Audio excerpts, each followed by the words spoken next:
Hey, y'all come on in because what we gonna talk about is gonna be an update, okay? So I'm gonna allow y'all the time to get up in here because the video live that I had recorded earlier for y'all, it didn't come through. So we about to kill it for real.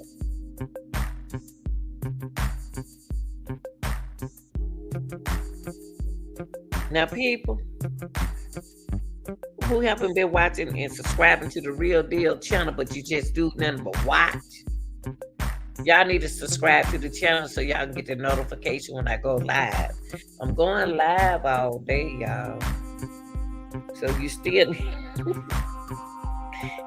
need to subscribe, okay? But let's get into this content, okay? Oh Lord, have mercy, Jesus. I don't know what to say, y'all. I'm not understanding what's going on. I'm not understanding what's going on. And when I can't explain to my people what is going on, it affects me. Now, the content before I even get started. If your stomach is weak, you don't need to watch it. You don't need to watch it. No, you don't. You don't.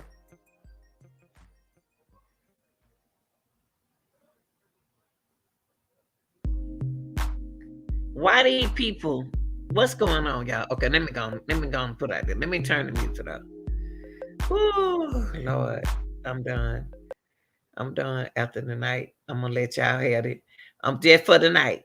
I'm just gonna do my little upload, and then I'm gonna be just uploading y'all. I will not go live because y'all not wanted to come. Y'all don't want this competition, and y'all not competition. Y'all don't want to be competitive about speaking out, ladies. These two right here harm their own grandmama and mother, and then it came a disagreement. Okay, let's listen to this. I thought I did this, but I messed up if I did, and I'm gonna start over. Okay, let me take it here. Let me go back because I had to start over, y'all. Listen to this.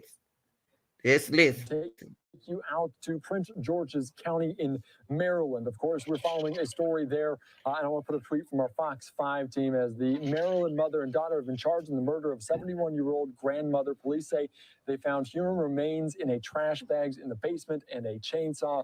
They both appeared in a Prince George's County courtroom this afternoon at 1:15 p.m. Eastern. Of course, following this very closely here on Live Now from Fox, as authorities say a mother and her daughter have been charged in connection with murdering the family's grandmother. Police have charged 44-year-old Candace Craig with first and second degree murder. Her 19-year-old daughter is also charged with accessory after the fact. Let's take you out to some remarks here, live, raw, and unfiltered. Y'all, can I tell y'all something? Mental health is serious. Mental illnesses is serious. These people are doing anything to get money for what they need it for. So we're gonna take her out of her misery and do this so it won't have to be that. They look just alike. I don't know who tell who what to do, but y'all wrong. On Live Now from Fox. Yeah, what can you say as far as what happened at the hearing today? No bond status. I missed part of it. Was it said that all of the victim and the two defendants lived all together? So the victim and okay, let me. We believe that the victim and the two defendants were all connected to the house in some way. Obviously, they were all related. And today, the two defendants were held without bond in this case. And do we know how she actually died at this point? At this point, that is still under investigation. The ME is involved, and hopefully we'll have a cause of death shortly. Is that something that can be determined with a body that mutilated, or is that with the extent of the injuries, with the dismemberment, it is going to be very difficult. I think that the ME's office will do their best to give us a cause and manner of death. But in this case, which is unlike any case I have ever seen or experienced here in the county,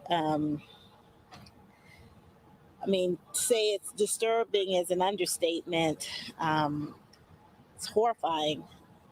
The allegations contained in the statement of charges is just heartbreaking. One of the things that I wanted to mention is that this is Elder Abuse Awareness Month. And it's important, I think, to note in this case that someone related to our victim was concerned enough about her whereabouts that they reached out to do a welfare check. And the Prince George's County Police Department is a wonderful resource, as well as all of our municipal departments. They do these welfare checks because of someone caring enough to reach out, because our department was doing its job. We uncovered a horrific crime. And so our job now is to ensure that our victim gets justice, and that is what we're going to do. Jess Garth, who's the chief of our Special Victims and Family Violence Unit, I'm going to ask her to come up and talk a little bit about, some of the facts as we provided in court today for those of you who weren't there. So, Jess. Are you a low-income American on food stamps or Medicaid? If so, you are now eligible to receive a free brand new smartphone with 25 gigabytes of free high-speed data, plus unlimited talk and text. Join over 5 million Americans on this new nationwide government program. There are no credit checks, no shipping costs, and absolutely no monthly bills. Click on the Start Now button to begin the 2-minute enrollment process.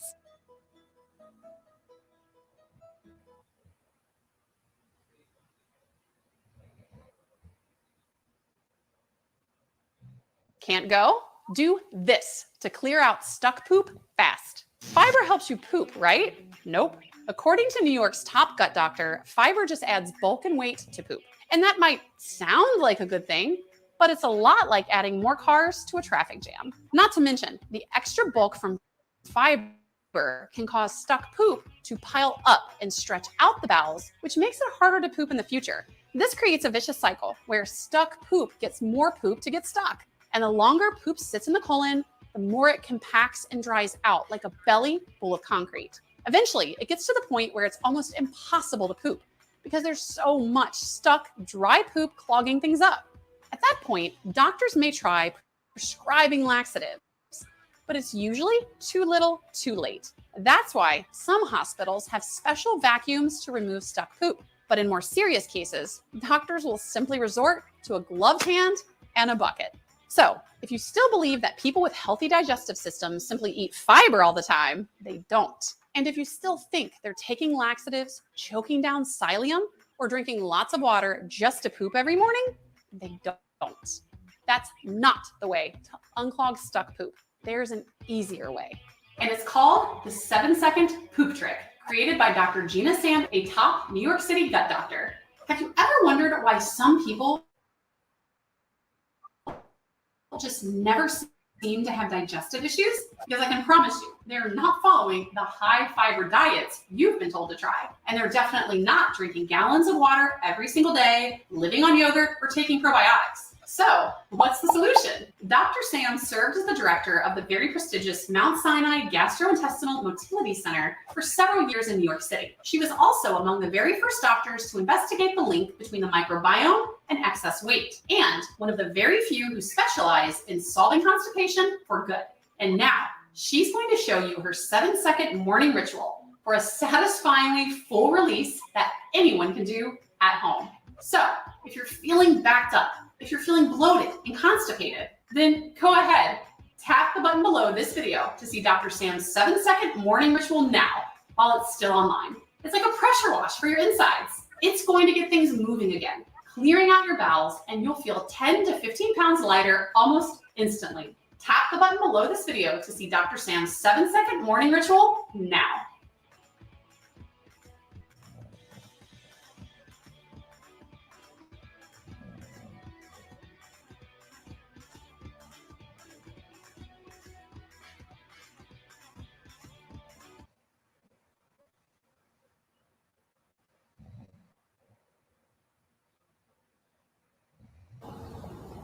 Good afternoon.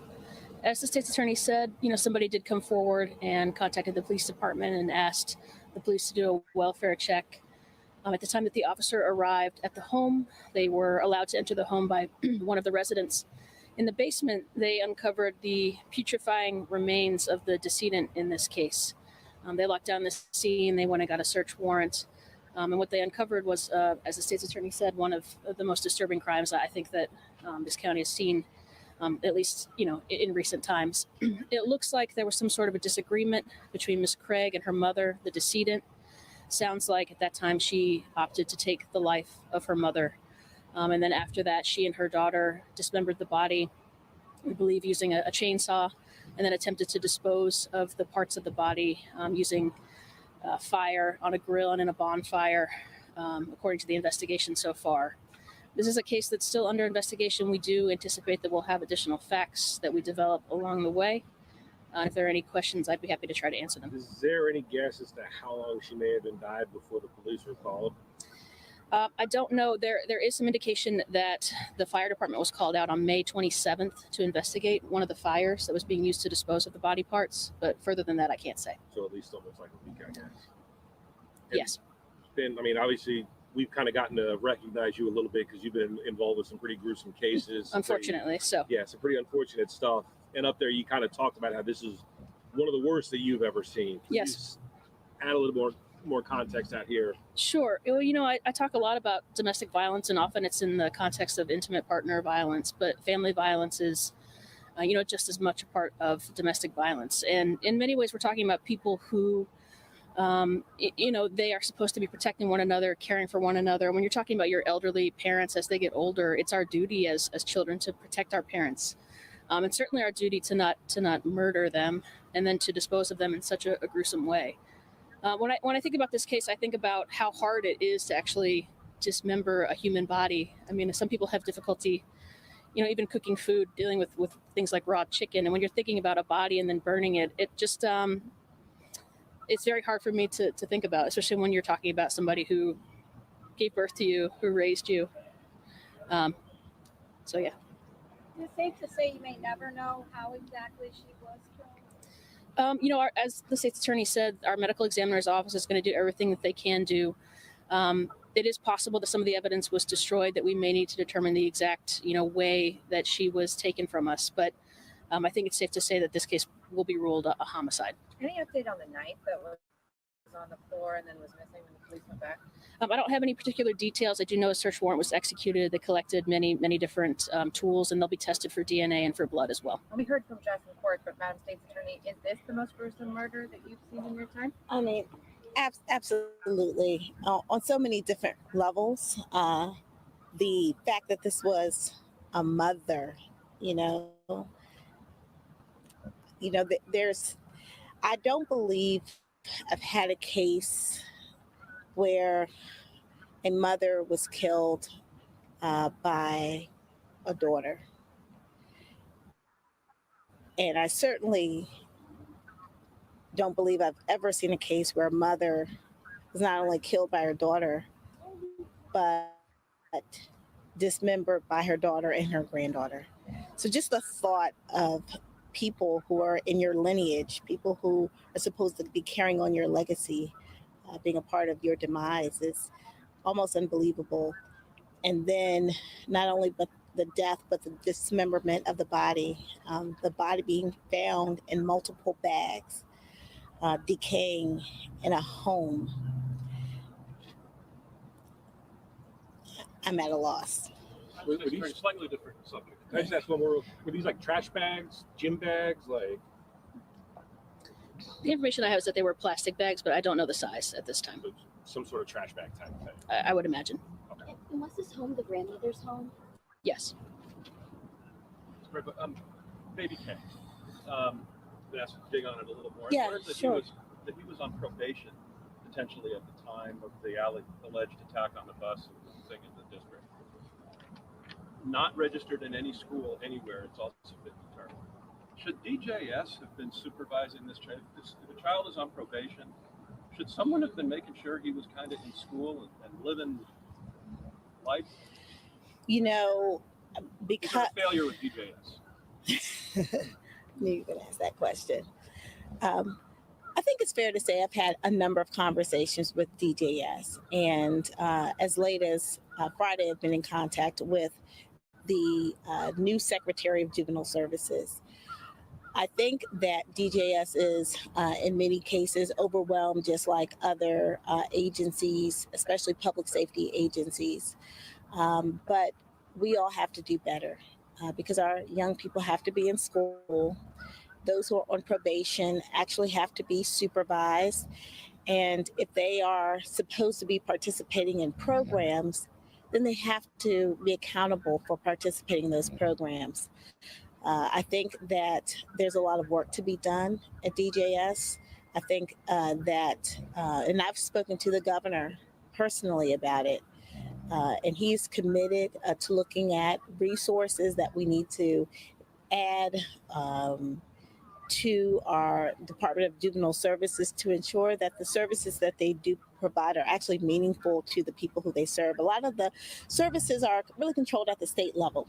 But those of us on the ground know what our kids need. And if we could get more of those resources locally, I think we can make a better impact and have programs that will better meet the needs of our young people. But we have to hold them accountable. Oftentimes what I hear is that DJS has done all that they could do for a child. Whether or not that child is successful in completing the program offered by DJS, then they will just discharge them, partially because of the new laws and the limitations on the amount of time that a child can be under the supervision of the Department of Juvenile Services.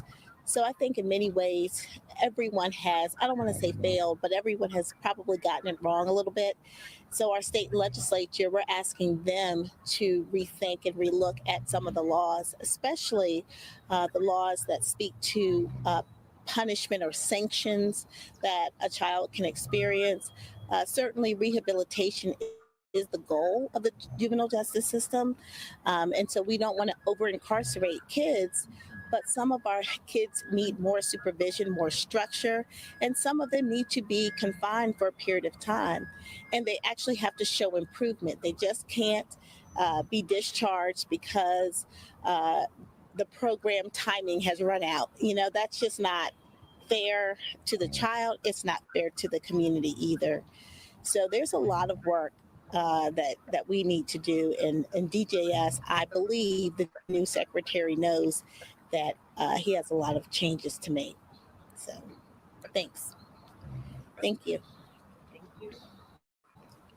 You're just listening into this press conference there out of Prince George's County. Certainly a disturbing, a horrifying story that was their quote there of this, as the mother and daughter charged with the murder and the death of their grandparents. I want to put up the mugshots one more time here on Live Now from Fox and give you a little bit more detail on what we know from this. Of course, they were held there without bond as the 44-year-old Candace Craig with first degree, and her daughter also, Celia Hardy, charged with accessory after the fact. As authorities say, a mother and daughter have been charged in connection with murdering the family's grandmother inside their home. Officials, they believe Craig murdered the mother, Margaret Craig, on the 23rd of May inside their home in Landover, Maryland. Investigators say the following day, her daughter helped her mother attempt to dispose of the remains.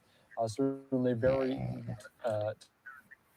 disgusting, horrifying details there. Officers were called to the home on the afternoon of June the 2nd for a welfare check on the grandmother and were allowed to search inside. Homicide and evidence units were notified and assumed the investigation after officers smelled the odor of decomposition. So certainly a very disturbing story there out of Maryland, as the mom and daughter there charged in murder of that grandmother.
Ever wonder where these big ideas come from? People, all of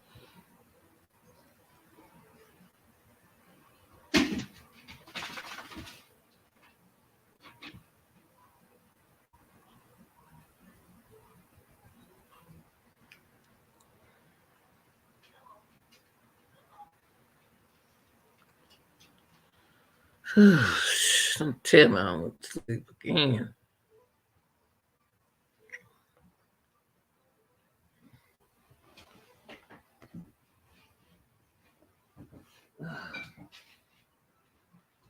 Tell me I won't sleep again.